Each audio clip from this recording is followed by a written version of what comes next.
and welcome to Dummies Work channel. Today we will learn how to uninstall Belarc Advisor in Windows operating system.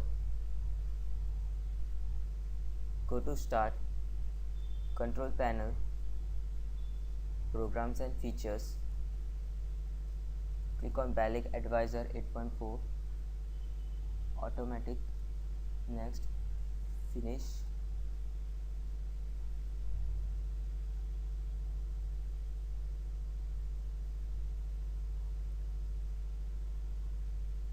Go to Computer,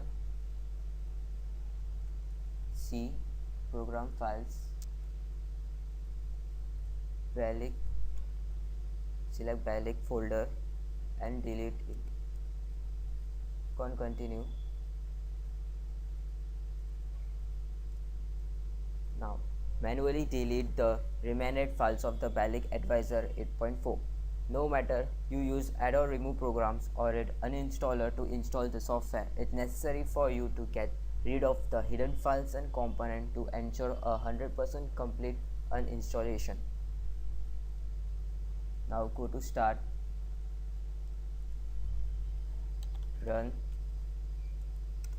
select, type regdit, click on OK, click Yes.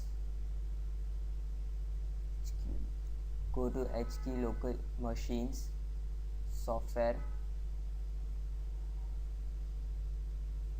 Belarc, delete. Now go to HKey Current Users, select Software, Belarc and delete. Thank you for watching my videos.